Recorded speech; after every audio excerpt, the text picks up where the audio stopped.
Hello everyone and welcome back to my channel. I'm Tomiwa Abiko. Today I have an incredible guest, Omolola Faleye, who is the founder of the Makeup Fest series in Nigeria. The Makeup Fest series is a platform that gives visibility to makeup professionals and enthusiasts across Nigeria to enable them to explore, network, market, and purchase makeup products and services. She's here with me today to talk about the inspiration behind the Makeup Fest series and the beauty and makeup industry in Nigeria.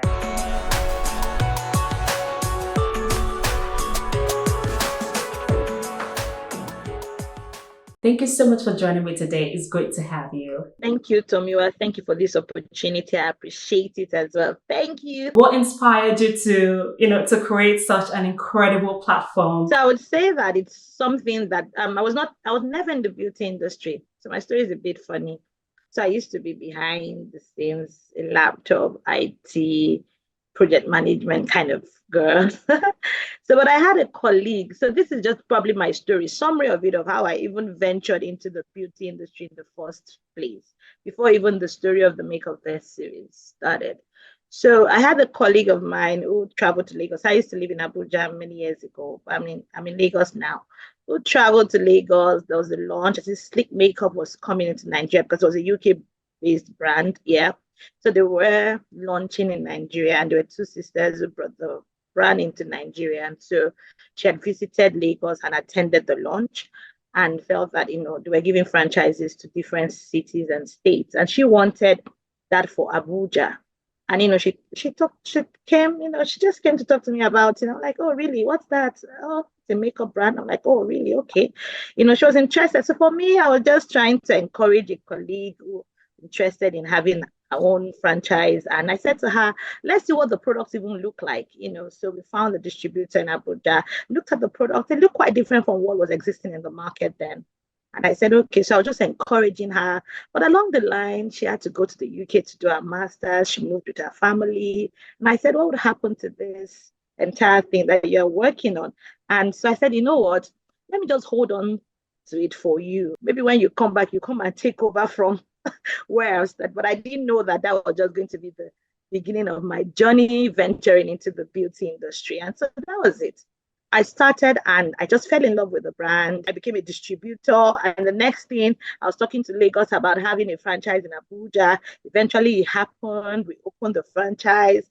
And at that time, I told my bosses that, you know what, I was not doing anymore. I wanted to resign. But they felt that I was bored. They felt, oh, okay, you know what you would do is submit a letter for sabbatical. Go for an entire year and maybe, you could come back. And that was it.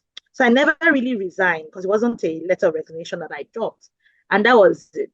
I went into this and I just fell in love. I was sleeping, eating, dreaming, walking the nooks and the crannies of the city of Abuja, just marketing the product. Then when we now had the franchise, an opportunity came. The government was giving grants. And it was the first time they were going to do that. They were giving grants to business owners, to expand for startups and also for existing businesses to expand their businesses. And, I felt that this was a good opportunity. So I applied.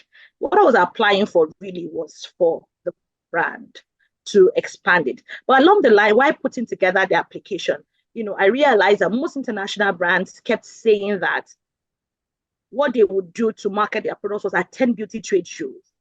And I kept looking at what will I say that I would do in Nigeria? There was non-existing. There were no existing beauty trade shows or fairs or anything. So I just wrote it down there. We would attend beauty trade shows. We would do this. I was applying for a grant, right? So, but as soon as I submitted, I called a few of my people and I said, we really don't have anything like this existing. And we're all in the beauty industry. It would make sense to probably do something. We wanted to have a show, but eventually when I looked at it, it was so big. It was something that was bigger than my capacity then. So I said, you know what, let us settle for a fair first and see how it goes. And that's how the story of the Makeup Fest series started. It was just supposed to be just a fair that was going to happen in Abuja, where I was resident at that time. And, but I realized that while I was even marketing it, 80% of the requests were coming in from Lagos. People were interested. Yes, because I was using social media at that time, I just promoting it basically. And the first one took place in the year 2012, May 5th to be precise. And I would say it just blew my mind. When we did the first one, Lagos was calling, you guys need to come and do it here. And so I went to Lagos that year in September when we came back to Abuja. And that was how the story of the Maker Fair series started. Then Port Harcourt called. We went to Port Harcourt in 2013, went to Uyo, and that was how we started expanding. And today, we've done 112 events in 12 years. Can you describe the most memorable edition of the Makeup Fest series since you started? There's so many. Wow. Well, what I would really say is that I realized along the line that really the Maker Fair series turned out to be more like a tourism venture. Like, because a lot of people had not visited most of the cities and states that we were going to. So it was an opportunity. And for me, some of these states too, I had not visited them. So it was new to me. It was new, we're new to the food, the culture, the way they behave, the languages, and everything. But one that really stood out for me was the Abuja Kaduna experience. I would never forget that experience. So we started doing double events in the weekend.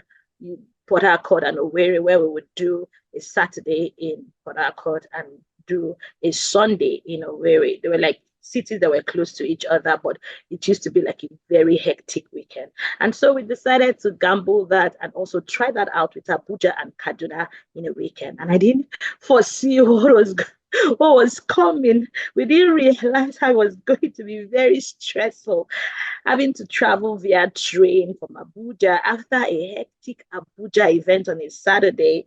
And on Sunday, we were taking off to Kaduna via train, right? And a lot of them had not even used the train as transportation before. So it was a new experience for them. But it was really hectic. So we all went through that entire stressful journey, got to Kaduna. Everybody was totally exhausted, but we needed to do the fair. I don't know how the DJ knew that these people were these guys are really exhausted, and they are stressed. I need to really ginger them up. The guy went overboard. Like we all forgot we were tired. And it turned out to be like one of the most exciting fairs ever. In fact, and that was the very last time we went to Abuja. This was in the year 2019 to be precise. It turned out we forgot all our stress and everything. We sold everybody. The fair just went on like nothing happened. But it was so memorable for us because it was doing that journey from Abuja to Kaduna, something we had never done before. And, we're totally stressed out. But at the end of the day, we enjoyed ourselves and the fair carried on as nothing. And we succeeded at the end. So yes, it was memorable for me because it was a risk, really. And I'm glad that we overcame it. Over the years, you've been able to have obviously so many experiences, meet people from different walks of life. What are some of the lessons that you've learned over the years? Consistency has been my watchword. From the very beginning, even when we were not making money, everybody told me to stop at that time. What are you doing? You're making losses. What are you doing? But I kept saying to them, give me 5 years, because I'd seen that this platform, because I was doing my research and I was looking at what was happening in the international world, and seeing what the people were using beauty trade shows to do. It was part of their marketing from the very beginning. It was part of their business. Like you would be part of it. It was part of what was making their brand what it was. So I knew that a time would come when more people would really need they will need the platform, and they will need the platform to grow their businesses. So when I realized that, I said this was no longer about me. I had to take it serious. So I decided that I would put my feet on the ground and stay consistent with it, irrespective of whatever it is. I knew that in the near future, it would blow up. So I stayed. I was able to weather. It wasn't easy there. I know the number of people. I recently attended an event and someone was asking me, they said, I don't make it sound easy, that they know it wasn't easy. I said, yes, because of, those days I would cry looking for exhibitors. It was, I'll be looking at the Excel sheet. They are not signing up, even when they sign up and you come to the event, it's so big, it looks so big. Probably what I'm making for them could be 1,000 naira. Sometimes it could be a loss of over 500, 800K. Yeah, and you're wondering, why am I still going? What I knew that a time would come. So I stayed consistent. So consistency was my watchword. To stay consistent and just keep pushing. I was really, really passionate about the industry. I wanted to see people grow. I wanted to see them grow their businesses and their beauty brands. And I have really seen that. Looking back, I can tell the stories of some of these brands that are doing so well today. I can tell where they started from. In fact, because I keep a lot of records, sometimes I can just bring out one picture from nowhere and send it to them. And I'm like, whoa, this is what you looked like many years ago. This is where you started. And really, they can't, you those are memories that they will keep for life, really. So consistency have been my watchword. Be passionate about what I'm doing. Realizing the vision for the fairs, that it wasn't really about me, but it's about tied to the destinies of other beauty brands. And so that's what has kept. So those some of those lessons that I've learned over time. And much more, really. I really want us to talk about the Nigerian beauty slash makeup industry a little bit because it has changed over the years, isn't it? We've seen so many brands now come out. We have Beauty by AD, we have Zara, we have Sleek, we have Younger Beauty, so many of them that are actually, most of them are led by Black women, by Nigerian women. I just want to just hear from you. How do you think the Nigerian industry has changed over the years? So many years ago on the platform, you would have probably a 70-30 international brands being 70 being exhibited on the platform and 30 for Nigerian owned brands, right? But right now, I can tell you that it's almost opposite.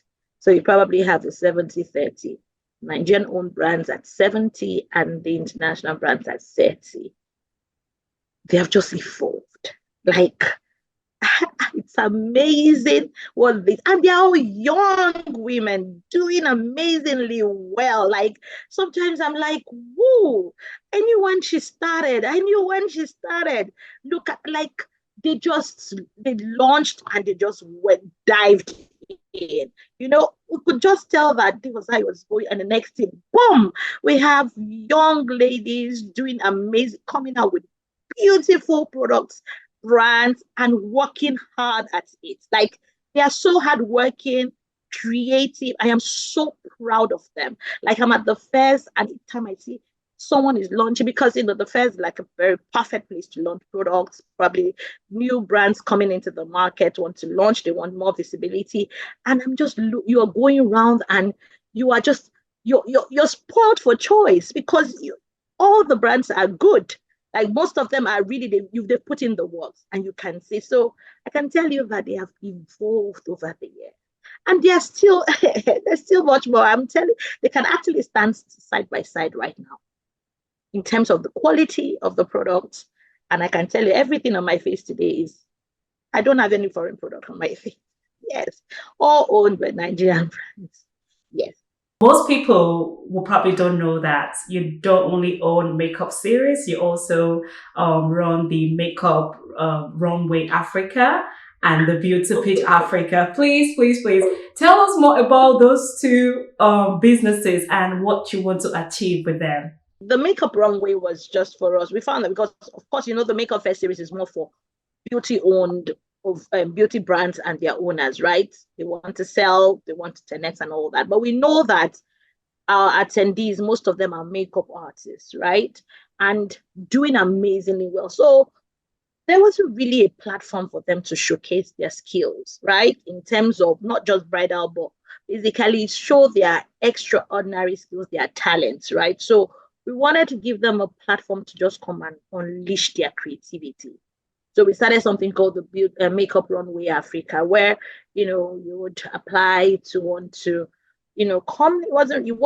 Initially it wasn't like a competition. It was just an opportunity to give them to. But later on, we wanted to also appreciate them for their work, and we started giving out first, second, and third prizes to the most creative looks on the platform. Yeah, so we introduced that, and so yeah, I think we didn't do one last year. We did, the last one we did was in 2022, and we're going to have another one hopefully this year. And for the Beauty Pitch Africa was also an opportunity to give startups or existing beauty brands, inject capital into their businesses and help them propel their businesses to the next level. So it was a competition. You come pitch in front of judges, and the first person takes all the prize. It was monetary as well as opportunity to exhibit on the Maker Fair Series platform, free as well. Then other prizes. So we did that as well. We've done 2 editions. The last one too was in 2022, and hopefully we're gonna have another one this year. We won't probably be doing it every 2 years, right? So we'll hopefully have another one. It's because we have genuinely young ladies who have fantastic ideas and who really would need capital, to just start up. So we want to be that. Well, we want to help them out that way. So yeah, so it's our way of giving back, really. So that's like our sister businesses. Yes. Thank you for bringing that up. Thank you.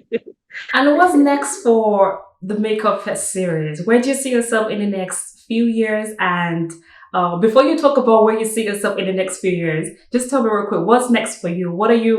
When is the next edition? How can people apply to have a store? Just tell us the process. So for this year, one of our unique selling points is our calendar.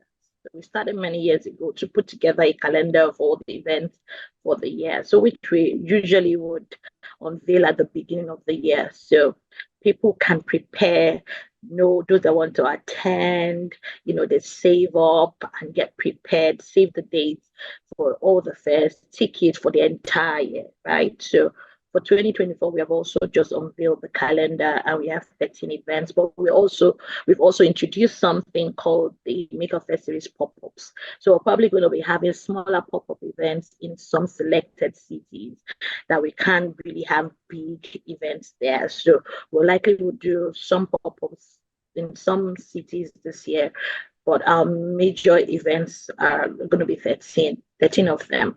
The process is simple. The website is makerfairseries.com. You go there and you find the process. You just apply to exhibit. There's an approval that you must get before you can go to the next level, though, because we also want to be sure. We will look through, do a review, and once we give an approval that you can participate, then you can take it to the next level, just so that we are sure of which of the brands that are exhibiting on our platform. So that's the process, really. The Maker Fest is really should.